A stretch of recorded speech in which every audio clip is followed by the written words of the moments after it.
My name is Thomas Green, and up until a few weeks ago, I thought I had a decent marriage with my wife, Amanda Green.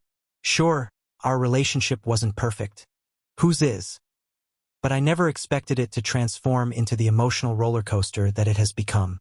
We met in college, fell head over heels, and got married in a small ceremony surrounded by close friends like James Parker and Sarah Miller. For years, I thought we were happy. But lately, Amanda's been acting strange. She's on her phone more often, whispering in the hallway instead of talking near me, and heading out late under the vaguest excuses. Oh, I'm just running errands. Don't wait up. Little things, you know? She'd roll her eyes at me when I asked simple questions, and she started calling me idiot every time I misheard something. I shrugged it off at first, but inside, that nagging doubt kept growing. Then, last Tuesday, as I was cleaning up the living room, I stumbled across a small spiral notebook tucked under the couch. It looked like something Amanda had scribbled in, so I decided to flip it open. The first page slapped me in the face. A 10-point plan. Yes, a literal bullet-pointed master plan about how she was going to leave me for another guy. You read that right.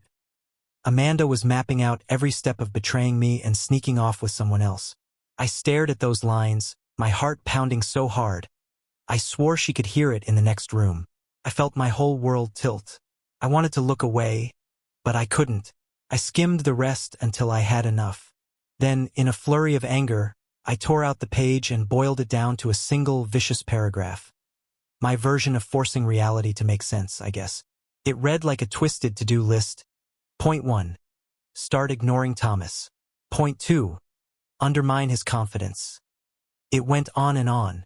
There it was, in black ink, the brutal truth. Amanda, my wife, wanted out, and she was prepared to do it in the nastiest way possible.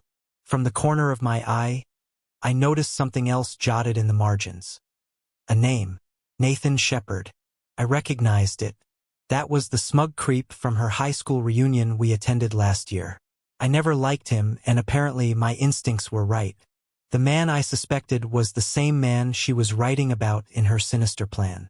Just remembering her forced sweet talk and quick pecks on the cheek made my blood boil. Each "I love you" we'd shared suddenly felt like a dirty trick. But I had no idea just how bad things would get. All I knew was this. Something inside me had snapped, and there was no turning back. I took a deep breath, crumpled the notebook page, and stuffed it into my back pocket. My mind was spinning with questions and dread. Why was she doing this to me? What did I do to deserve this?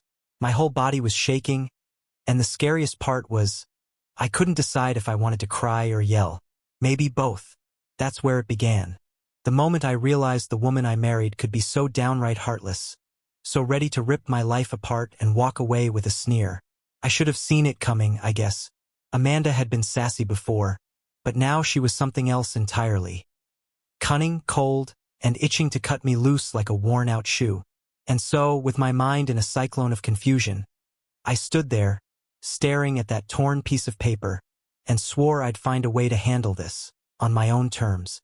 I wasn't about to let her treat me like garbage and skip away scot-free. Little did I know, this was only the beginning of something far more chaotic. After finding that torn-out page in Amanda's notebook, I felt like every move she made was a flashing sign pointing to her betrayal. Small clues became glaring alarms. The very next morning, I caught her in the kitchen, hunched over her phone, giggling like a giddy teenager. As soon as she noticed me, she shoved the phone into her pocket and spat, "Do you mind giving me some privacy?" in the coldest tone possible. I made up my mind to dig deeper. Something was definitely wrong. I had no idea how quickly I'd regret it. Later that day, while Amanda stepped out supposedly to buy groceries, I crept back to the living room and flipped through her hidden spiral notebook. I'd only seen the first horrifying plan about leaving me, but I needed more proof of her twisted scheme. My heart thundered as I read. Destroy his dignity around friends. Make him doubt himself. Pick fights over small things. Pretend there's nothing wrong when confronted. Lie, lie, lie. Each line was worse than the last. I felt my fists clench when I came across one final, underlined sentence. Don't forget, Nathan is waiting. Just seeing that name again poured gasoline on my anger. She was pulling every dirty trick to break me down before she bailed. It was like a slow-motion horror film where the twist had been revealed, and I was left reeling from the shock. But the real bombshell hit me that night. Amanda left her phone charging in the living room, an act so unusual for someone glued to that thing day and night. Curiosity took hold, and I couldn't stop myself from peeking at the screen. One unread message from Nathan Shepard. "Still good for tonight? Can't wait to see you." My stomach churned. Suddenly, all those nights when she said she was helping a friend move, or staying late at work, made sense. There it was, spelled out in front of me in glowing letters. No part of me wanted to believe it, but I couldn't deny the obvious anymore. My wife was having secret rendezvous with Nathan. My fury spiked, my chest pounding with adrenaline, but there was also a twisted sense of relief. At least I wasn't crazy. All my suspicions about her changed behavior had a cause. Just when I thought things couldn't get worse, Amanda waltzed through the front door without a single grocery bag. She glanced at me hunched over her phone and exploded. "What are you doing, you snooping freak?" Her eyes blazed with venom, and she lunged at me like a cornered animal trying to protect its filthy secret. In that instant, every shred of doubt vanished, replaced by a cold truth. The woman I once loved was a lying manipulator, set on tearing my life apart with a smug grin on her face. And if she thought I would stand by and let her get away with it, she had another thing coming. The next steps I planned would send a chill through her. If she wanted to be a scoundrel, I was about to show her I could fight back, and I wasn't going to play fair either. That night, the pressure cooker finally blew. I clutched Amanda's phone in my hand, Nathan's smug text still glowing on the screen. While she stood there, her eyes brimming with scorn, I demanded answers. "Tell me what's really going on, Amanda. Enough of this sneaking around." She narrowed her eyes and spat. "I don't owe you any explanations, you pathetic fool. Stop acting like you're entitled to the truth." I couldn't believe the sheer nerve. My wife, the woman I thought was my wife, had gone from distant to downright savage. I tried to keep my voice steady, but my throat burned with anger. "I found your notebook," I said, letting each word land like a punch. "And I've seen the plans you made. Don't even try to deny it." For a split second, Amanda looked startled, like someone had yanked off her mask. Then she sneered, a cold, malicious curl of her lip. "You snooped through my things? Wow, Thomas, you've reached a new low. But fine, if you really want to know, yes, I've been seeing Nathan. We've been meeting up for private escapades while you sit at home clueless." Hearing her say it out loud felt like getting kicked in the stomach. Even though I'd already known, the confirmation struck me like a gut punch. I demanded more answers. "Why him? What did I do to deserve this?" She shrugged, as if bored by my grief. "You're weak, Thomas. He's not. He knows how to get what he wants. And I'm sick of playing happy little housewife to a doormat who never speaks up." Her words weren't just knives. They were jagged shards of glass, each slice a reminder that this woman had turned on me completely. I slammed my fist on the kitchen table. The fury I felt couldn't be contained any longer, and tears burned the back of my eyes. Amanda rolled her eyes. "Cry all you want. It won't change a thing. I'm leaving. I've got a plan, remember?" Her voice dripped with a venomous sneer. I wanted to fight back, but the truth was, I felt utterly powerless. The woman before me was unrecognizable, heartless, cunning, and itching to finalize her betrayal. But a defiant thought coursed through my veins. I refused to be her stepping stone. I might be wounded, but I wasn't broken. "You want to run off?" I growled. "Go. But don't expect me to sit here and let you ruin my life. You can't treat people like trash and escape the consequences." Amanda laughed, the sound echoing off the walls. "Oh, Thomas, grow up. You'll never do anything about it. You're all talk." Her smugness lit a spark of cold resolve inside me. "I guess we'll find out," I replied. Something in my voice must have caught her attention, because she paused. No longer was I the clueless husband stumbling through her web of lies. This time I meant business. Even though my heart was in pieces, a sliver of determination took root.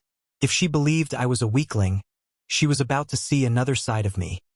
One that would ensure she remembered me long after she tried to walk away. Amanda stormed out of the kitchen that night, slammed the front door, and left me drowning in a mix of rage and heartbreak. In the hollow quiet she left behind, I felt an emotional vacuum, the kind that makes you question every ounce of your own worth. One moment, I was furious enough to punch a hole in the wall. The next, I was close to breaking down in tears. Despite feeling like my world was crashing, a part of me knew I had to stand my ground. I forced myself to face the cold facts. She had meticulously planned to abandon me. She mocked me, called me weak, and gloated about Nathan. She'd gone so far as to humiliate me in my own home with zero guilt. That night, I barely slept. My mind churned, replaying every betrayal. By sunrise, though, I had a spark of resolve. If Amanda wanted to destroy my dignity, I'd make sure she didn't get out unscathed. She'd taken so much from me. My trust, my security, my sense of peace. Now, I was ready to fight back. I decided my revenge would be simple but devastating. First, I gathered every piece of evidence I had. The torn page from her notebook, screenshots of her vile text messages, and even a recording I'd managed to capture when she was screaming insults at me. I put it all in a neatly organized folder on my laptop titled Amanda's Truth. Next, I called her dear old mother, Barbara King, who always believed Amanda was an angel. I poured out the entire story. Hearing Barbara gasp in shock gave me a grim sense of satisfaction. Whether Amanda liked it or not, the truth was about to blow open her sweet, innocent facade. Word would spread to her family, her friends, and even our old college buddies. But the real bombshell dropped when I learned about her upcoming meetup with Nathan. As soon as she left that evening, giving some flimsy excuse about doing errands, I followed her. My heart hammered the whole time. Part of me wondered if I was losing it, but I wanted undeniable proof. I tailed her car to a dimly lit diner off the highway. Sure enough, Nathan was already there. They were huddled in a corner booth, laughing and leaning into each other without a care. My face flushed with anger, but instead of barging in, I stayed calm. I took out my phone and snapped a few incriminating photos from the diner's window. With those images, she couldn't lie her way out of anything. Then, in a moment of sheer bravado, I marched inside, tapped Nathan on the shoulder, and calmly said, "You might want to hear this." I pressed play on the recorded argument from my phone.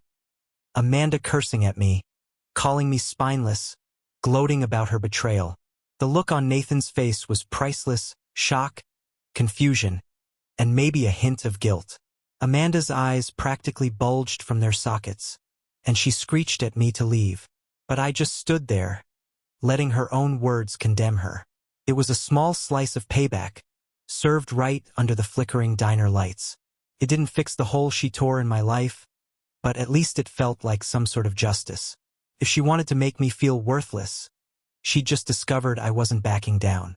She'd messed with the wrong fool this time, and it was time she learned that actions have consequences. After that explosive scene at the diner, I felt the momentum shift. Amanda had spent weeks, or maybe months, treating me like a worthless doormat, tearing at my dignity bit by bit. But once I turned the tables and exposed her lies in front of her slimy boyfriend, Nathan Shepard, she finally realized she couldn't keep playing puppet master. Still, Amanda being Amanda, she didn't even bother faking remorse. She started spewing every nasty insult in the book, snarling, "You'll pay for embarrassing me, you idiot. Don't think you're off the hook." Her voice trembled, though. Beneath the anger, I sensed a flicker of fear. Fear that her perfect little plan had unraveled. That moment felt like a victory, however small. I drove home with a strange calm in my chest. It was as if the storm of betrayal and anger had finally settled. Yes, it still hurt like 1,000 needles piercing my gut, but I'd stood up for myself. She saw I wasn't just a spineless target anymore.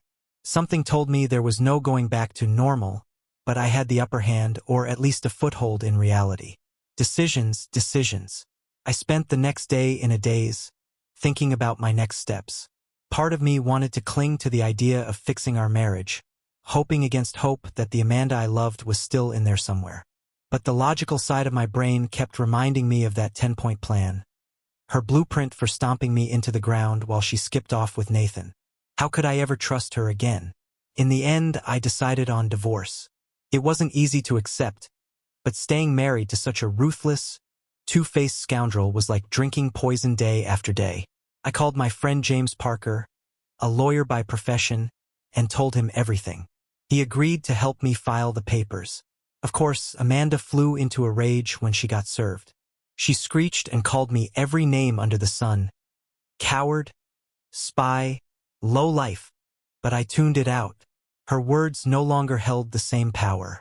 She demanded the house, the car, the dog, everything, and threatened to ruin me socially. I just looked at her and calmly said, "Take whatever makes you happy, Amanda. Won't fix the hole in your soul." Emotional impact. Walking away from all this chaos hurt more than I could have imagined. Even if she treated me like garbage, a twisted part of me grieved losing her. I'd spent so many years believing she was my partner, my best friend. Suddenly, that dream was gone, replaced by reality's sharp edges. The anger would flare up unexpectedly, especially when I'd catch a glimpse of one of her old photos on my phone. At times, I got lost in sadness, wondering how in the world this happened. But gradually, acceptance seeped in. When you realize someone you trusted has no respect for your well-being, you learn to let go, painful as it may be. Act of revenge, final move. I had one last card to play, and it involved that single vicious paragraph I'd salvaged from her 10-point plan. In the midst of finalizing the divorce papers, I sent that paragraph, her neatly outlined sabotage, anonymously to a gossip site that many in our social circle frequented. I made sure to edit out personal details, but the writing was undeniably hers, dripping with contempt and cruelty. It went viral in our small community. Suddenly, Amanda's image of innocence and charm cracked like cheap glass, and people saw her for the manipulative tyrant she was. It might sound petty, but in that moment I didn't care. She tried to break me. She deserved a taste of her own medicine. And judging by the furious calls and messages she left, it worked. Closure and advice. Looking back, I see this whole nightmare as a brutal but necessary wake-up call. I learned that trusting blindly can cost you dearly, and ignoring red flags only delays the inevitable. If I could offer advice to anyone stuck in a similar mess, it would be this. Take notice of suspicious behavior early, and don't brush off your instincts.